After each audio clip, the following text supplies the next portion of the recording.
Chers et frères bien-aimés, la liturgie d'aujourd'hui nous parle du règne de Dieu.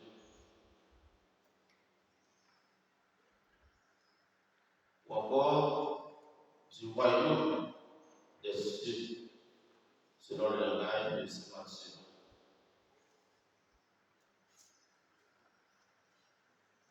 Nous avons deux mots à retenir pour bien comprendre la démarche et la structure de la parole de Dieu aujourd'hui.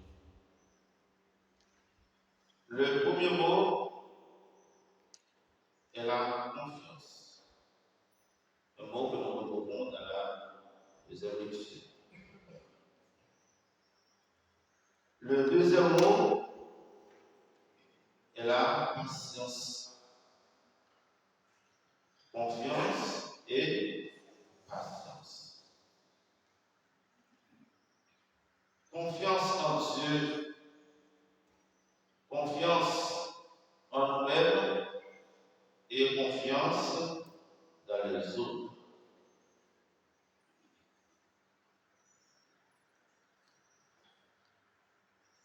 Nous devons faire confiance.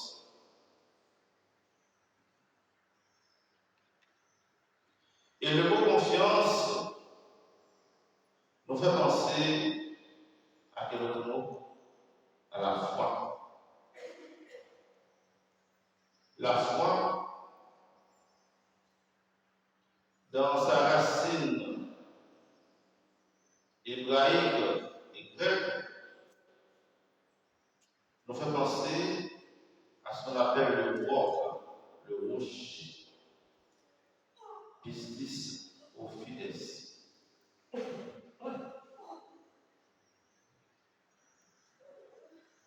Croire, c'est faire confiance. Avoir la foi, c'est faire confiance. Confiance en quelque chose qui est solide. Et c'est pourquoi, dans l'Ancien Testament, on utilise l'image du rocher pour présenter Dieu. Et Jésus, dans son évangile, nous invite à construire notre vie sur le roc, c'est-à-dire sur ce qui est solide. Dieu est notre roc, notre rocher. Les intempéries, les tempêtes, les cyclones ne peuvent pas faire bouger le rocher. Si nous avons confiance en Dieu, c'est-à-dire que Dieu est pour nous quelqu'un de solide, quelqu'un sur qui nous pouvons compter et nous appuyer. C'est un appui, c'est un bouclier. La parole de Dieu nous invite à faire confiance à Dieu. Est-ce que, comme chrétiens, nous mettons notre confiance en Dieu? Est-ce que cette confiance est là pour un temps ou une durée? Est-ce que nous avons confiance en Dieu quand tout va bien? Ou bien est-ce que nous avons confiance en Dieu quand tout va mal? Au contraire, c'est quand ça ne va pas qu'il faut faire confiance à Dieu. Deux amis étaient en chemin, l'un a promis à l'autre. Quand nous allons traverser les pas difficiles, je serai avec vous. Et quand l'autre est arrivé dans les endroits difficiles, il ne voit pas son ami. Mais il continue son chemin. À la fin du voyage, l'ami est arrivé. Il a dit, tu m'avais promis que tu serais avec moi dans les pas difficiles. Et l'autre répond, je t'ai porté ce monde. Voilà ce que tu fais. Quand nous sommes dans les épreuves, dans les situations difficiles, nous cherchons Dieu comme cet ami qui cherche son ami. Parfois, nous ne voyons pas Dieu. On peut se demander où es-tu, comme Jésus a crié sur la croix. Dieu, où es-tu? Alors, ce que tu sais que j'ai fait, je te fais confiance, j'ai foi en toi. Où es-tu? Eh bien, il nous porte sur son dos. Même si apparemment, nous ne voyons pas Dieu avec nos yeux de chair, mais avec les yeux de la foi, nous devons avoir la certitude qu'il est là. Notre Dieu, ce Dieu dans qui nous croyons, c'est un Dieu qui tient à sa promesse. Un Dieu fidèle, malgré nos infidélités, il sera toujours là. Quand tout s'évapore, quand notre vie n'a pas de sens, quand nos amis nous abandonnent, quand il y a la crise économique, il y a quelqu'un sur qui nous pouvons compter. Il y a quelqu'un sur qui nous pouvons nous appuyer, il s'appelle Dieu. Et ce Dieu, nous l'appelons Abba. C'est-à-dire, c'est quelqu'un qui est fidèle à son devoir. Quelqu'un qui prend soin de chacun de nous, comme dit Saint Matthieu, il fait lever son soleil et sur les méchants et sur les justes. C'est comme dans la famille, vous avez 5 ou 4 enfants, même si l'enfant a commis une bêtise, tu lui donnes quand même à manger, parce que c'est ton enfant. Et bien Dieu nous aime jusqu'à l'infini. Dieu nous aime au-delà du péché. Il nous aime au-delà de nos égarements. Voilà pourquoi nous devons avoir confiance en Dieu. Mais il y a quelque chose qui accompagne la confiance. C'est la patience. On peut bien avoir confiance en quelqu'un. Mais si la patience n'est pas au rendez-vous, on ne pourra pas voir la finalité. Je le dis souvent ici à Royal, ce qui nous manque, ce n'est pas la foi, c'est la patience. Et cette patience, nous devons la cultiver pas seulement au niveau spirituel, mais aussi au niveau familial, au niveau professionnel. Parfois, nous parlons des jeunes qui ont caché leur vie. Pourquoi? Parce qu'ils ont progressé. À 17 ans, à 18 ans, ils veulent posséder le monde. Ils voient quelqu'un à 60 ans, 50 ans, qui a des biens, ils ne savent même pas combien de temps on a pris pour économiser, pour travailler, en voyant un tel à telle ou telle chose, moi aussi, je veux l'avoir. Mais un tel a mis 20 ans, 30 ans à travailler, 20 ans, 30 ans à économiser.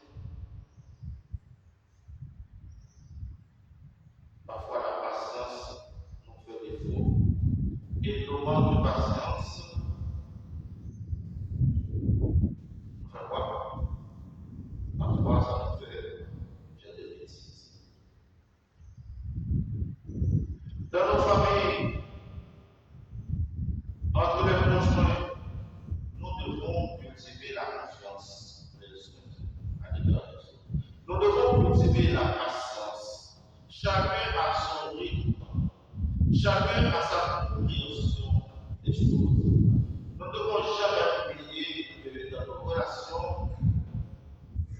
nous n'avons pas la même éducation. Nous n'avons pas la même appréhension des choses. Chacun a son rythme. Chacun a son éducation. Parfois, on pense que l'autre soit comme toi. Tu peux pas du temps pour apprendre à connaître l'autre avec ses défauts, ses qualités. Manque de patience conduit à la séparation. Manque de confiance conduit à la séparation. Nous sommes dans une relation, mais nous sommes incompris. Dans nos relations avec Dieu, frères et sœurs bien-aimés, non seulement nous devons cultiver la confiance en nous-mêmes, savoir qui nous sommes, savoir qui est Dieu. Nous devons prendre du temps pour connaître Dieu et pour nous connaître aussi. La patience nous fait découvrir les merveilles de Dieu dans notre vie. Et c'est pas pour raconter cette parabole, c'est pour expliquer aux chrétiens, pour faire comprendre aux chrétiens que Dieu c'est quelqu'un qui est patient.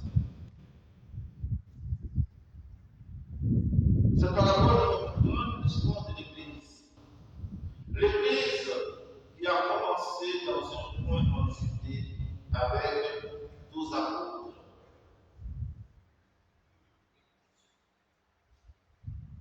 La communauté de l'Église naissante à l'époque était vraiment insignifiante par rapport à l'Empire romain. L'Église est comme une petite graine de moutarde au cœur du monde. L'Église ne représentait rien. Et c'est Marc qui a raconté cette parabole pour inviter les chrétiens à la patience. Et vous voyez aujourd'hui, l'Église est devenue comme cette âme géante qui s'étend sur le monde entier. Et ça a commencé en Judée dans un petit coin. Il fallait attendre l'arrivée de l'empereur Constantin en 313 pour accorder la liberté aux chrétiens, pour permettre aux chrétiens de profiter de vivre leur foi de manière publique. Et voilà, après 2000 ans, l'Église est partout dans tous les 5 continents. Puisque c'est l'œuvre de Dieu, c'est l'amour de Dieu qui est à l'œuvre, même si cela prend du temps, mais le fruit, on va voir le résultat. Avec Dieu, pour se lever, il faut qu'on soit patient. Très souvent, nous abandonnons la foi chrétienne parce que, à tel moment, je veux avoir ça, j'ai prié et Dieu n'a pas répondu à ma prière. Mais j'ai quitté l'église, j'ai abandonné la foi. Mais voyez, il y a les épreuves. L'église a connu des moments de persécution. Les chrétiens ne peuvent même pas célébrer leur foi. On parle des églises catapultantes. Et regarde aujourd'hui. Puisque c'est l'amour qui est à l'œuvre dans l'église, et c'est pourquoi l'église est devenue ce qu'elle est aujourd'hui. Une église qui grandit dans l'effacement, dans la discrétion. La la patience nous permet de découvrir la grandeur de Dieu dans notre vie. Les pères de famille, est-ce que vous faites confiance à vos enfants? Est-ce que vous aidez vos enfants à cultiver encore, à développer cette confiance en eux-mêmes, de croire qu'ils sont capables de quelque chose? Parfois, c'est triste de voir des parents qui traitent leurs enfants de tous les mots et vous bloquez l'avenir de l'enfant. Nous devons apprendre à nos enfants de cultiver l'estime de soi et de faire confiance à eux-mêmes. Parce que dans les enfants, Dieu dépose des potentialités que nous ne voyons pas. C'est comme cette petite graine de moutarde que Dieu dépose dans chacun de nous, qui prend son temps pour grandir, pour développer. Et je demande surtout au papa de faire confiance à vos enfants et de cultiver la patience à leur égard. Aujourd'hui, l'enfant est malade, il ne comprend pas trop bien, il est petit, mais demain, il sera grand. Et votre mission comme papa, c'est de l'accompagner, de l'aider à découvrir tout ce qu'il a comme capacité, comme potentialité, comme talent. S'il est faible, il faut l'aider, il faut l'accompagner. C'est ce que Dieu fait pour chacun de nous, pour les bénéfices. Il prend patience avec nous. Malgré nos péchés, malgré nos manquements, il ne nous jette pas. Il est là. Il nous fait confiance. Dieu croit en nous. Parce que nous sommes ses enfants. Nous sommes ses créatures. C'est vrai, nous sommes capables de faire du mal, mais aussi nous sommes capables de faire du bien. Parce que dans chaque de nous, Dieu dépose sa semence secrète d'amour. Tout simplement, nous devons donner à ce grain d'amour la chance de grandir en nous.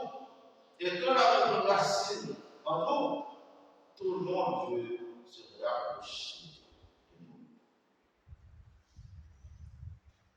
Regardez dans nos familles, dans nos communautés, quand quelqu'un inspire confiance, quand quelqu'un transmet l'amour, tout le monde veut être à sa côté. Mais quand c'est la haine, tout le monde s'éloigne de toi. Alors aujourd'hui, je vous laisse avec deux mots: la patience et la confiance. Même si aujourd'hui ça ne va pas, mais voyez que demain, ça pourrait changer. Donnez-vous une chance de se bénir. Ne vous tuez pas parce que vous voyez la vie en noir. Ne vous tuez pas. Il faut traverser les épreuves. Regardez Job, un homme droit, un homme juste, qui n'a rien fait de mal. Il a connu tous les maux du monde. Mais dans sa patience, dans sa confiance, qu'est-ce que Dieu a fait pour Job? Qu'est-ce que Dieu a fait pour Job? Il a restauré Job. Il a restauré la vie de Job. Aujourd'hui, vous êtes en difficulté. Vous portez un péché. Vous êtes dans une situation difficile. Ayez patience. Ayez confiance en vous. Ayez confiance en Dieu. Nous demandons au Seigneur de nous envoyer sur l'esprit d'amour, d'implanter en nous ce grain d'amour, pour que nous soyons comme cet âme géant, que nous soyons des rassembleurs,